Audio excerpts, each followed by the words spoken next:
पैगंबर सल्लल्लाहु अलैहि वसल्लम यांचे संपूर्ण जीवन दुरूद व सलाम त्यांच्यावर हेच म्हणणे अल्लाहचे आहे.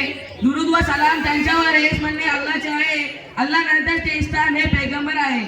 अध्यक्ष महोदय, प्रिय शिक्षक आणि माझे सहकारी मित्रांनो, आज मला ज्या विषयावर बोलण्याची संधी मिळाली आहे ते म्हणजे माझे पैगंबर हजरत मोहम्मद मुस्तफा सल्लल्लाहु अलैहि वसल्लम यांचे संपूर्ण जीवन. प्रिय छात्रो, या जगाचे दृष्टांत असे जसे प्रज्वलित सूर्य आहे जो हिरा पर्वतातून उगवला आणि पूर्ण विश्वावर पसरला. ते विश्वात असे अलौकिक व्यक्तिमत्व आहे की अनंत काळापर्यंत त्यांच्यासारखा दुसरं कोणीच नाही.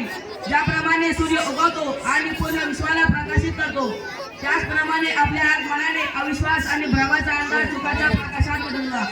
आपण प्रत्येक जन्मासाठी मुक्तीचा संदेश घेऊन आले, जाणू बनवून आले होते. त्याची उन्नती होणे हे सौभाग्य आहे आणि आम्हाला त्यांची उन्नती होण्याचे सौभाग्य प्राप्त झाले.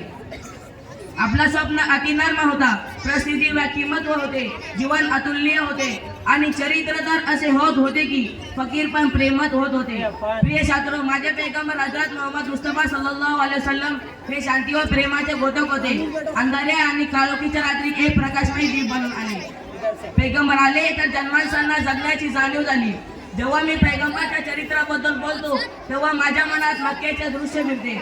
जेव्हा माझे पैगंबर हजरत मोहम्मद मुस्तफा सल्लल्लाहु अलैहि वसल्लम त्यांच्या अत्याचाराच्या निशाणावर होते, परंतु त्यांचे ध्येय गंभीर होते, हे पर्वतासारखे होते. तर विश्वास फक्त अल्लाह सुब्हानहू व तआलावर होता.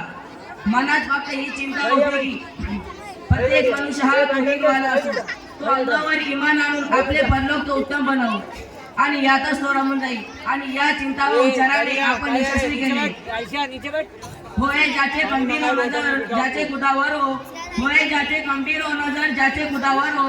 समुद्राच्या तुफानी लाटांनी ते कधीच घाबरत नाही. वमा अलैना इल्लल बलागुल मुबीन. माशाअल्लाह.